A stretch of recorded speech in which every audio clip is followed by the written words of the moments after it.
What is up, you guys? It is your boy John, the voiceover guy here from Puma, Plow. I do appreciate you guys clicking on another On the Farm. How's it going? And welcome.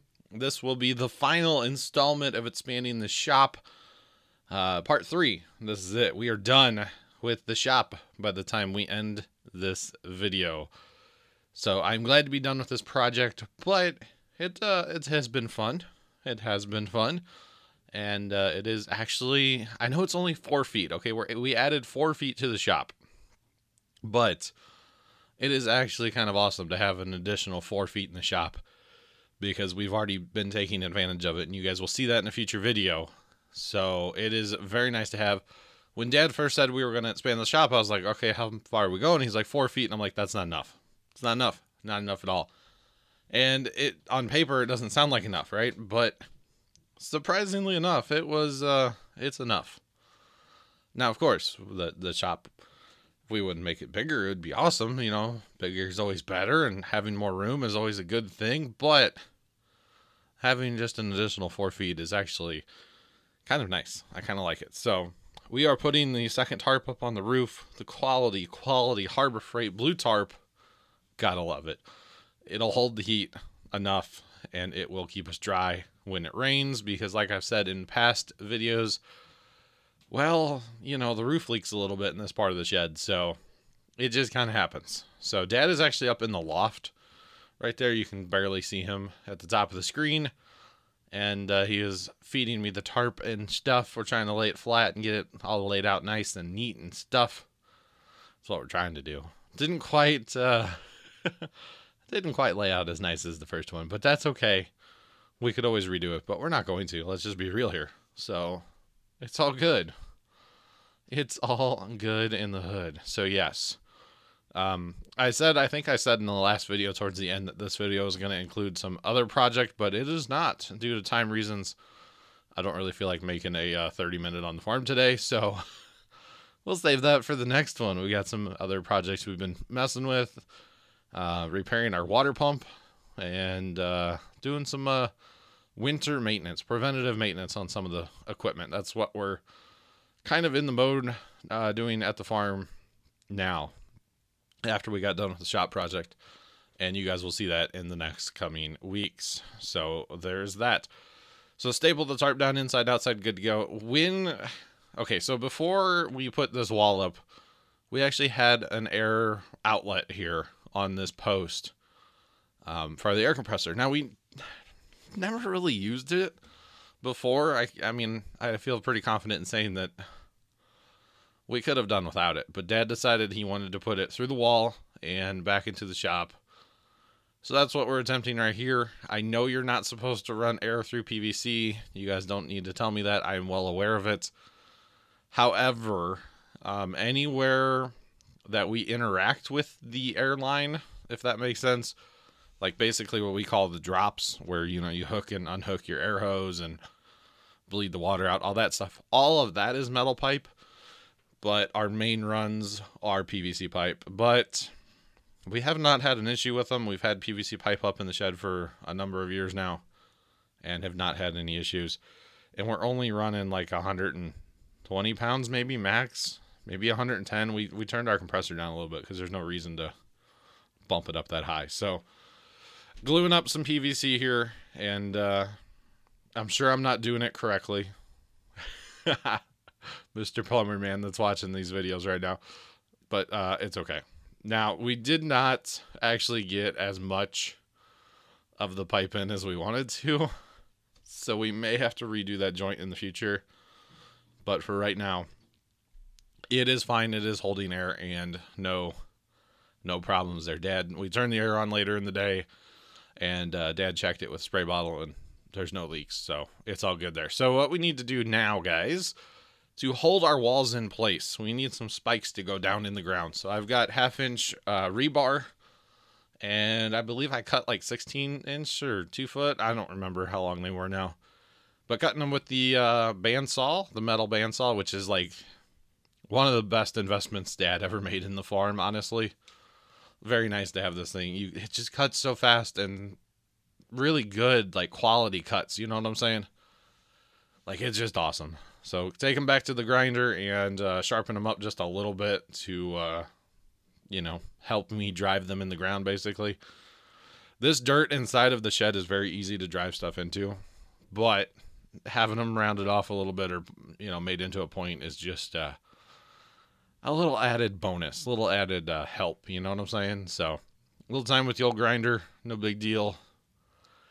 And so basically our bottom sill that we put on the walls, I guess you could call it a sill plate kind of. I drilled a hole through there with a speed bore bit, and here I am plumbing them up so that they're plumb to the world.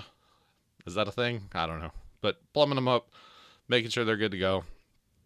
Because what's the point in doing this if you don't take a second to hold a level up? You know what I'm saying? So right down there is a hole, and drill the hole through, and eventually we will bring in some dirt to fill in the gap at the bottom of the walls. There is a bit of an air gap there, and like I said, we will fill in some dirt eventually, but for right now it's not a big deal. It's only going to be a problem if we get very cold temperatures with a lot of wind. That will definitely be a problem then. So all right, so what we're doing right here, guys, I did do both walls, by the way, with the spikes. What we're doing right here is measuring our opening to cut our plastic. We have this giant roll of plastic that we have had at the farm for a long time, actually. It's the plastic that you see hanging up everywhere in the shed. This is just nice and new and clean and not dirty and gross and half melted from the heaters and stuff. It's happened. The plastic has gotten in the heaters a couple times. But, it's all good. It's all good. So we measured it out, and we couldn't find our good razor blade, a razor knife. So Dad has a razor blade and a pair of vice grips. Super safe, okay? Super safe. These videos are this is how we do, not necessarily how-to videos, okay? Anyway, so the top of the plastic so that we can mount it to the rafter up there, basically. We are taking a thin strip of wood here, and we are going to wrap the plastic around the wood to prolong the life of that top edge, basically, because you got to think every time you pull on the plastic to open it, if you just had it stapled up there, eventually it's going to tear through the staples and fall. And we've learned our lessons down there in the past by having that happen. So now we put it up with a piece of wood in there, staple it to it. If the stapler would like to work, that is a bit of a problem at times, but hey, it's all good. So we're just trying to line it up with that top edge, make it all nice and even and purty and stuff like that. You know what I'm saying? So we're trying. These staple guns, by the way, that we have are ancient, but most of the time they work fairly well. Most of the time, sometimes they don't like to fire, but that's okay. It happens. Because our opening is over 8 feet, we needed a little filler piece here on the end. But hey, it's all good. All good. But you can see there's just a little bit extra that that first board would not take care of. So not a big deal. Not a big deal at all. Slide it down on the table, and I don't know. I felt like I kept needing to clamp the plastic down just so it wouldn't end up in the dirt. So I was like, I don't want to get the plastic dirty. It's all nice and new and clean. We got to keep it all nice and new and clean. You know what I'm saying? And here I go again with the staple gun that doesn't want to fire. But anyway, we got it. So now we're rolling it up. The plastic was too long. We could have cut it, but I feel like that would be a nightmare. So the plastic was too long. So we're actually figuring out right here, how many times do we need to roll it? How many inches are we taking off per roll, which is about 1.5 inches every time we would roll it to come out roughly where we want to be. And we probably should have rolled it, I don't know, about 2-3 more times.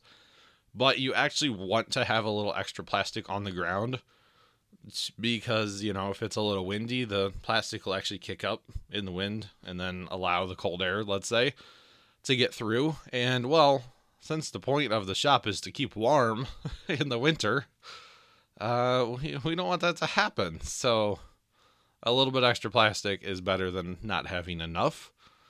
And that's exactly what we're going with here by rolling it up just a couple of times here. And I believe we stapled it again after we rolled it. I don't think I showed that, though. but definitely rolling it all up, and it worked out fairly well. It's the best piece of plastic that we've ever hung, as far as the way we mounted it. The first couple pieces that we hung up back in the day, we would just, literally staple them right up and then wonder why they would fall.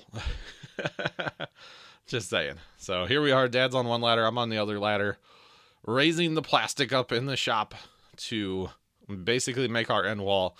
And the reason we use plastic here is in the summertime, we can roll it up and tie it up out of the way, because we do drive tractors through the shed, through the shop here, to park in the back of the shed, because there's a door back there. We never open it. Maybe once a year we actually open that door. So, you just drive the tractors through the shed and you're good to go. So we're going to put this up with a few 1 5/8", I believe, screws, maybe 2-inch screws, something like that. No, probably 1 5/8" screws. Torx drives for the win, by the way, for the win. And the best part is I have one of the impact guns. I have the 20 volt, I believe, and Dad has the 18 volt. So we don't have to hand tools back and forth or throw them back and forth or anything like that. And we can put up our own ends. So overall, the shop project, I would say, turned out fairly well.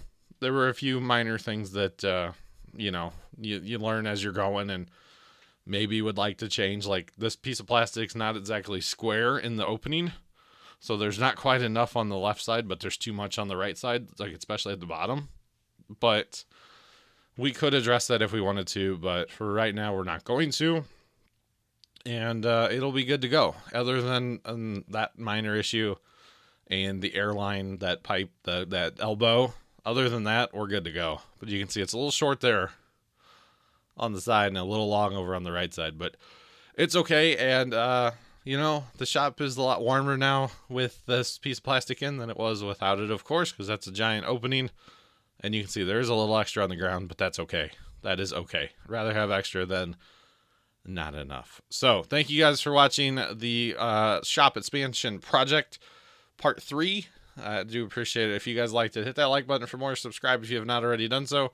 Have a great rest of your Sunday, and as always, toodles.